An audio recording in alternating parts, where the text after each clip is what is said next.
Welcome to the Paint, Rest, Repeat podcast with Ros Gervais and Laura Day, where we chat about our creative lives as artists while keeping it real and a little bit messy. We're here to inspire creatives just like you to push past those boundaries and make art that you love. Let's dive in.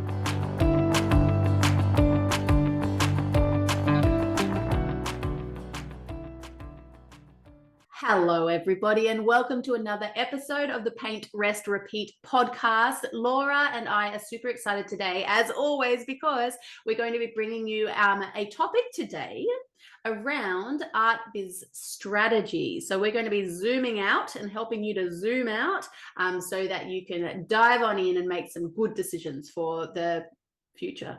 How's that? Yeah, that sounds great. So this episode is building on the conversation from previously from episode 40, and it's 5 ingredients to turn your hobby into an art business. So we're going back and we're going to talk a bit more in depth about strategy and how it can be a useful tool for emerging artists and people in their art business that are wanting to sort of look at the big picture and figure things out and maybe even like carve a new path, because we did want to talk about the current climate as well and touch on that subject in terms of art sales.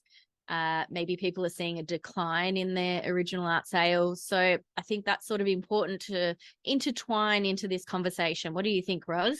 Yeah, definitely. So I think, looking at your art business, no matter how small, no matter how far advanced you are, or whether you're in that beginning stages, it's really important to look at the broader picture of your art business and what you're trying to build, and trying to build it to suit your lifestyle and suit who you are and suit the future that you want to have for yourself.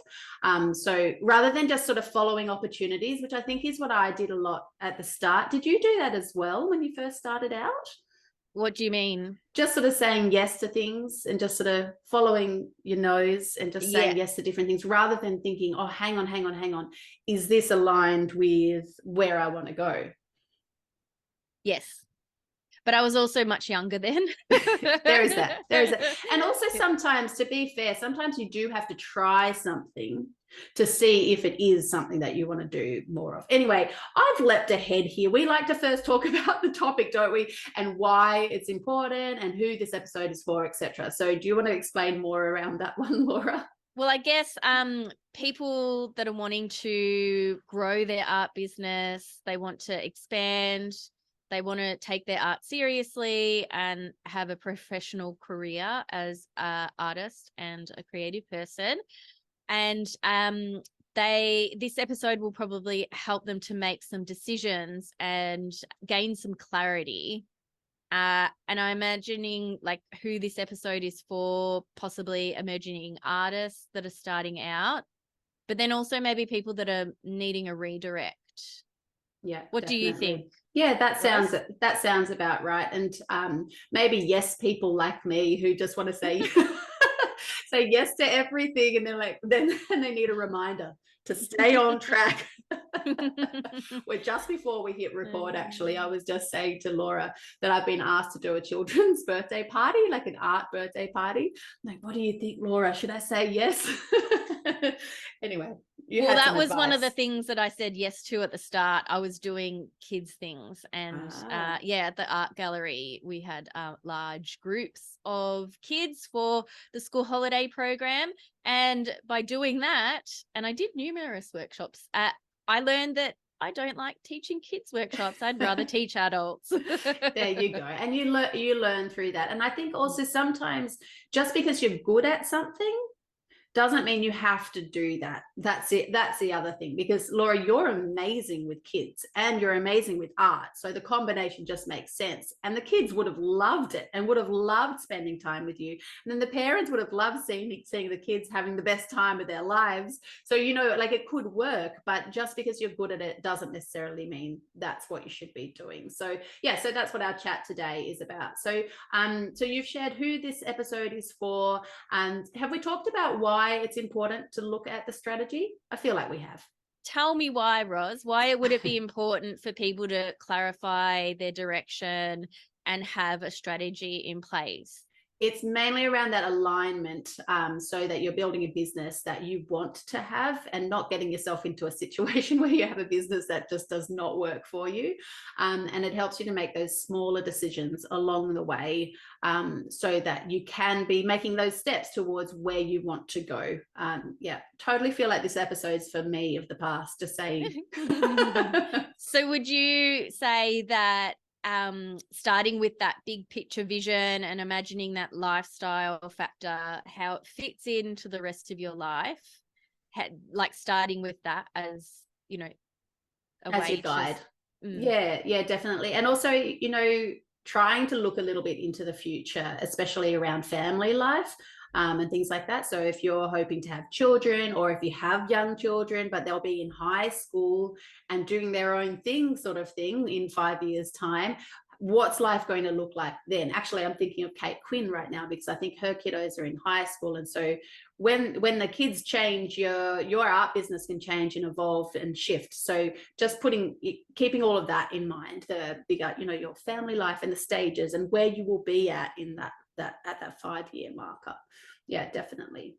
And I think, when you're making those decisions too, nothing's set in stone as well. So things can twist and turn, and you can reassess, but it's also good to have some time to sit and reflect and really think about what direction you want to go in. And you might be looking at other artists and other people that have a business model that is really attractive to you.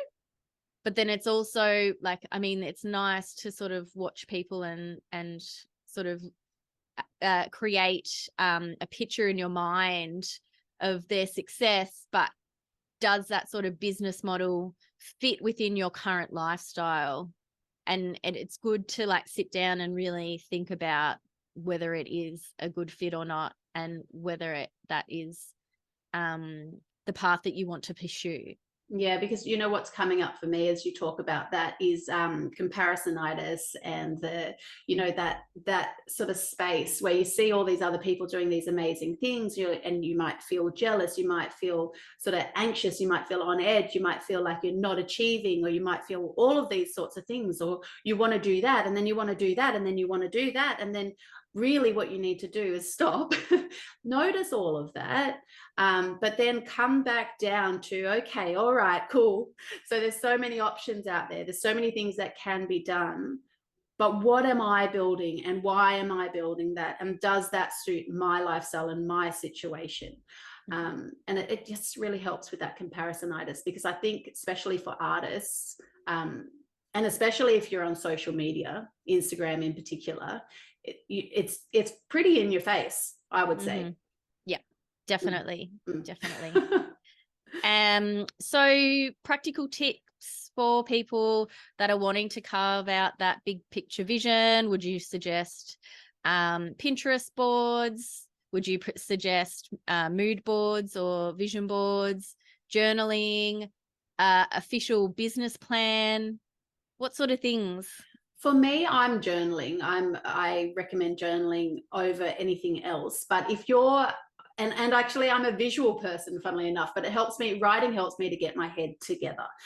So I find that is more, what's the word? More fruitful, more efficient. It gets more of an outcome for me personally. So that might work for our listeners. But then vision boards as well are a great other avenue. And you do a lot of vision board work, Laura. I want you to teach me. Tell me, how do you do your vision boards? They sort of change over the years, but then I've got some things that have carried on from year to year. I don't do them every year. I just sort of change it when I feel like it needs a bit of a change, and I have time to sort of sit and reflect and pull out images and things like that. But I use magazines, and I rip really interesting things out that will represent the things that I'd like to bring into my life. And it's a whole picture. So it's not just based on my art business.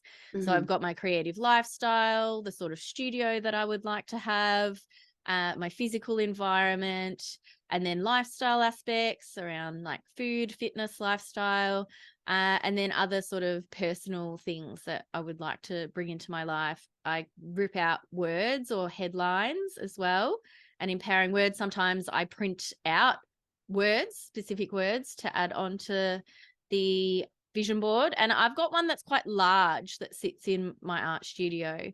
It depends. You could do like a small one on a piece of cardboard as well. It doesn't matter what you do. I think it's more about sitting down, setting those intentions, writing down, different aspects of your life that you would like to improve and you'd like to see come to fruition. I can't pronounce that word. Fruition. That's it, fruition. Oh my gosh, got tongue-tied there. And really, I think in the creation of your vision board, as you're sharing all of that, it's the process that matters, because you're forced to get your head together and you're forced to look at all these other artists doing their own things and other people doing their own things in terms of their lifestyle. And you're forced to ask yourself, okay, good, there's options, but what do I want? So I really like that. The other thing that popped out for me, two things that when you were chatting before, is one, that you change your vision board, you let it change. That is really important. Some people, I think, get really set and locked in. So I think that's gorgeous. And then the other one is that it includes your whole life, because you are a whole person. You're not just art. There's other aspects that make you. And I really love that. Now, I have another question for you about vision boards, though. Do you, because I heard this concept somewhere in the ether recently, do you create your vision board for like 5 years, 10 years, or do you include in your vision board smaller, shorter term things as well? Like, is it really big, big future stuff? Yeah, so it's 2 to 3 years, I guess. Okay. Some of them. And then I guess some smaller short-term things. With the health and lifestyle, I'd say that would be shorter term. Yeah. Just a little idea, just thing came to mind. Okay, gorgeous. So we've shared some ideas around journaling and then also vision boards, just to get a picture of the whole sort of picture of the whole picture. Can I add one more thing that I found that's really helpful for me? Talking to a trusted friend and one of my community members in in my art business community.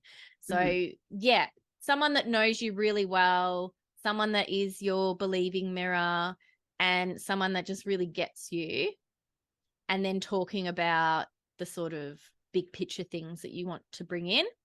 Sometimes they can identify if it's sort of like an egoic sort of trait and maybe something that might not be suited for your current lifestyle. And, you're sort of talking about, oh, I'd really like to do this. And, sometimes if you do have a really good friend, they might be able to sort of identify, saying that, do you think that that's a good thing for now? I've had that a couple of times. I can't remember how many years ago, but probably 5 years ago or something like that. I was wanting to get back into my art, my painting, and I'm like, you know what I really missed?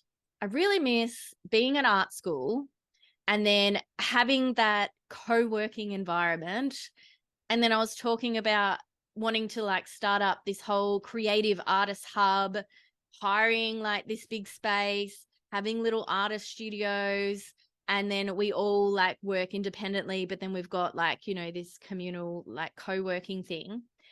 And then my friend Steph's like, oh, do you really think that, do you want to do that? Do you want to spend your next 3 or 4 years dedicating to creating a space for that? Or do you want your own studio and do you want to work on your own art and have that space? You'll be serving others and it'll be, it might not be the perfect match. And I'm so Yeah. glad I didn't pursue that. So it's really good to have those people, isn't it, that you can sort of lean on and sort of chat about ideas, and they can sort of mirror back certain things, but also give you insights that you might not be sort of seeing at that time. I Mhm. think also it's important to be careful who you ask, because I feel like there's probably some sort of subconscious level when you ask, when you choose who you're going to talk with. So if I choose certain person to talk with, I think on a subconscious level, I know they're going to tell me that that's the worst idea ever, or or I'll go and talk to someone else and I know that they're going to say, yes, Roz, do it, because I went to them subconsciously because I wanted a yes, because I wanted to do that thing. So I just think it's interesting to think about who you're talking to and sort of observe why you chose them as opposed to someone else in your beautiful community. Anyway, just a curiosity. So I'd probably say once we've carved out that vision, you've done some journaling, maybe you've decided that a vision board, it sounds like a really fun project. Then I guess like researching the specific type of art business that you want to step into. And we've done a previous episode on this We have. called From Starving Artist to Making an Income from Your Art. And that's episode 30. And we sort of go through the different types of artists that you can be, whether it's making commercial art, and sort of different avenues that you can take in terms of going into fine art galleries, going into retail galleries, choosing to self-represent. And then we even talked about like a hybrid model, which is a combination of self-representation and self-patronage. So self-patronage, probably should dive into that a little bit more, which is finding a way to fund your art practice, whether that's getting a second job, having a very supportive partner that that can financially support you as well, and or just having an income stream in your art business that helps to fund your creative business. Yeah, and just being okay with the fact that that self-patronage section or option might include a day job, and that is completely fine. So I think there is this belief, and I had it as well, that if you're an artist, you don't have a day job. All you do is your art, or that is art is your day job. But it's okay to have a day job that funds your art. And in a way, it's a positive thing as well, because it puts less pressure on your art to deliver, and therefore more magic, I personally think, can happen within your actual art practice. I did want to share as well that I do have a download around these different income models as well. I can't remember the link. I'll put it down in the show notes. And it takes you through all those different options for how to make income from your art in regards to the business model options available to you. Oh, that will be really helpful. I think we should talk about the current climate and the effect that has on original art sales.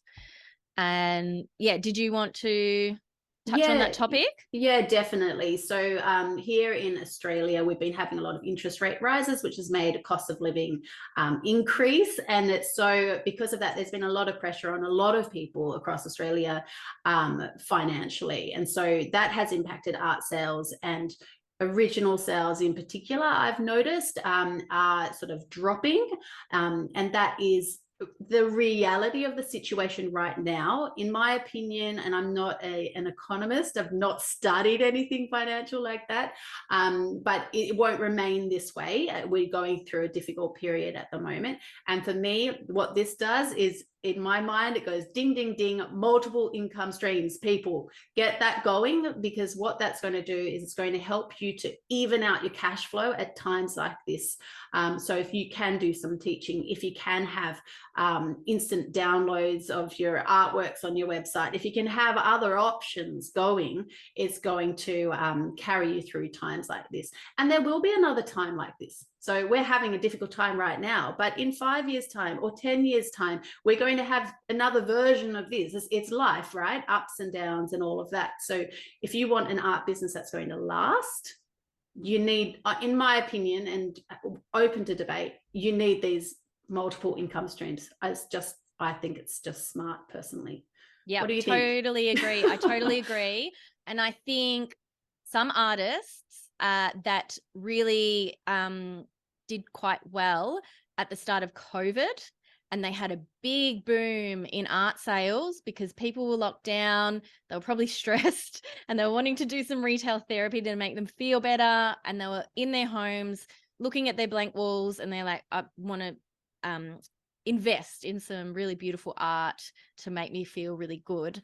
So, you know, momentum picked up for a lot of artists. And then now with all of the interest rate rises cost of living, the market is dwindling, and we've heard it from multiple people.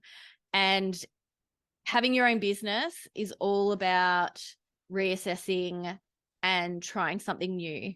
And there's no harm in trying something new and testing the waters, and even thinking about your pricing structure as well. And maybe really introducing some lower priced, really affordable options for people. And you might be surprised that the lower end of the scale, like you might be able to make like a good amount of money from prints or gift cards or like tiny, small original artworks on paper. There are things that you can do to sort of shift things around in your art business if you're not seeing sale, like you're not getting the bigger commissions, or you're not getting you're not selling your large scale paintings. Yeah, I've sort of writing down some ideas as you were chatting as well. So looking at sort of smaller, low-cost artworks, like you were saying, it's sort of, I think they call it the lipstick effect or lipstick something. So, you know, during the, oh my gosh, what is wrong with my brain? You know, when the economy was really bad in the 20s, recession.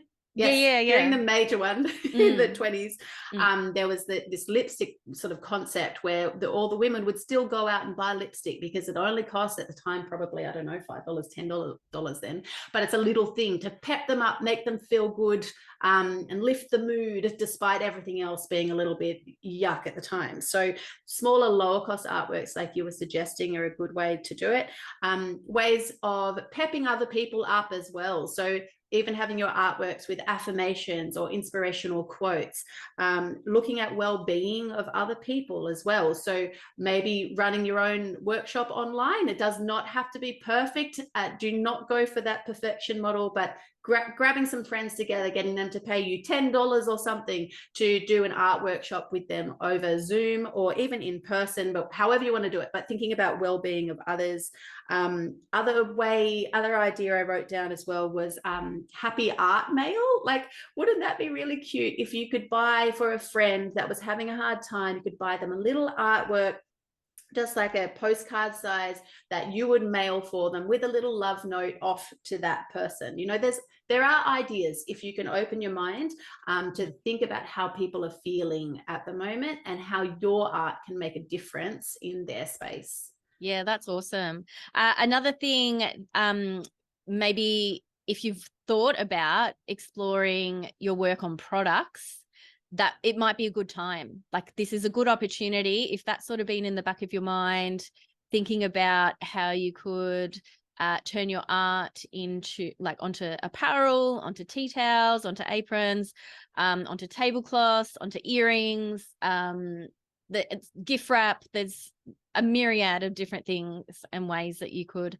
explore that. That might be another good avenue to look at.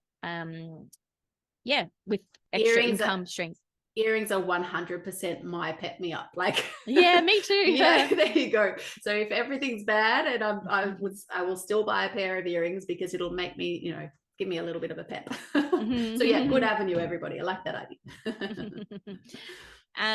So I guess that was the next step. It's sort of that researching, figuring out the type of art business that you might want to step into, but then also keeping it fluid and it flexible and just trying out new things. Yeah. And then, yeah, we talked about the income stream. Do you have any, like, I know you could talk on that topic for ages, Roz. I love it. Style and income streams. Get me going. Yeah. Did you want to dive in like a bit deeper, like to the workshop model, or do you find that there's any other helpful things that people can look at when they're looking at their income streams? Oh my goodness. Yes. So I actually did a workshop on this, which was a live webinar masterclass thingamawinger, where I took everyone through how to make art from their income. I'm sorry. How to make income from their art. And I took them through all the different income stream options. So yeah, definitely can chat about that. I do actually run that workshop as well on occasion throughout the year. So if you do want to sign up for that, it's completely free. Just head over to my website and you'll find the relevant links. But my brain has to remember my beautiful spreadsheet thingy that I showed everyone. So we have, what do we have? You're going to have to help me add to it. Okay, you ready? We've got originals. We had fine art prints, and within fine art prints, you could do things like what we have. We had open edition. You'll know all about this one. Limited edition. You could even do the hand embellished prints as well. And then you also have in there the print on demand option. So you can, then you've got to decide as well with prints. We could do a whole episode just on prints. I know you're going really in depth. I know. Sorry. So you could do, you need to think about whether you're going to outsource the printing, whether you're going to do it yourself, or whether you're going to, like, the other option is the whole print on demand, totally outsource it. You don't even see anything, nothing, don't do any packaging, nothing. Okay. Anyway, so we have originals, fine art prints. I'm trying to remember what else was on there. There was teaching, and teaching can be online. It can be in person, and it can also be sort of pre-recorded, which is really courses and things like that. And it's good to think about scalability, but I can't get into too much detail, but it's good to think about scalability. So if, for example, if you teach one-on-one in person, you have to be there and there's no scalability there. But if you teach online via Zoom, there is scalability, right? It does depend on your time. You still have to be there, but you can have more people in the room. So it's a good thing to think about that scalability. Now I'm trying to remember what else was on there. Digital products. So there was digital downloads is another option. What else would you add? I've got to turn on my brain. I'm going to find my I feel like people just need to watch your masterclass. I mean, you can do that. I think that at this point, I only run it live. So you have to be like on my mailing list basically to find out when I'm doing that next. Did you want to tell people how to get there, your website? Look, it's a really good idea. Sort of stuff. And we'll put it in the show notes as well.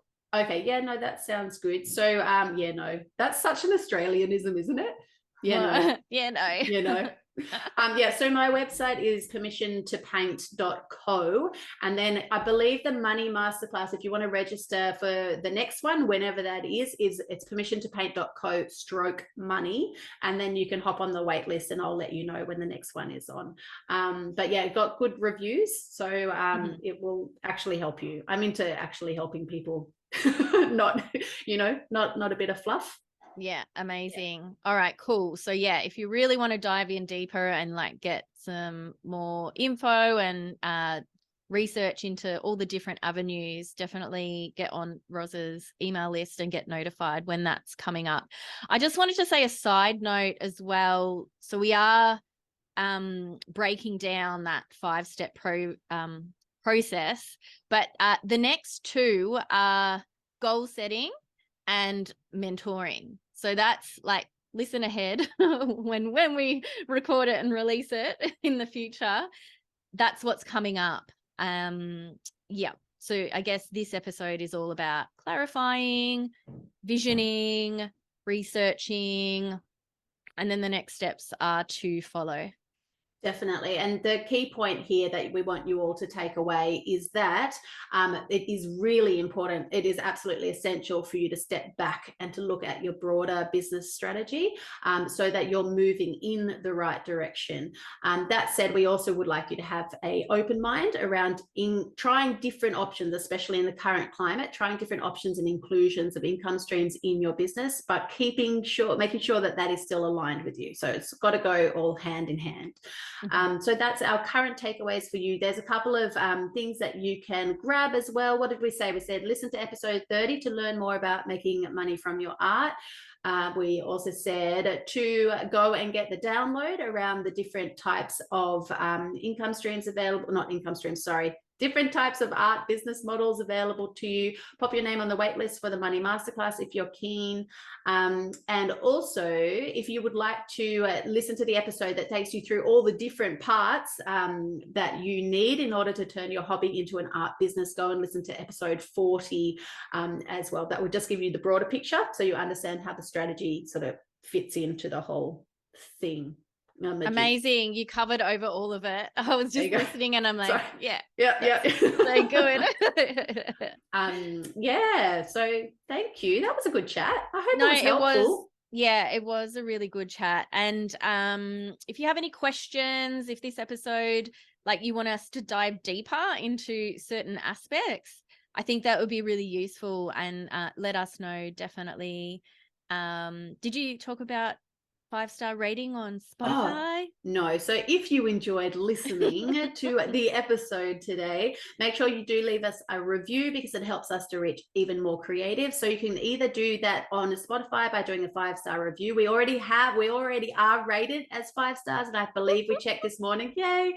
And we have 20 reviews. So if you can help us to build that number, that would really help us to help more people. And then if you're listening on Apple Podcasts, you can leave a written review over there and leave us your Instagram handle as well if you are an artist, so that we can give you a big shout out and promote you on our episodes. We're getting awesome listenership, guys. So if you do want to shout out, definitely go and do that because we'll get your name out there and hopefully get you a couple more follows as well.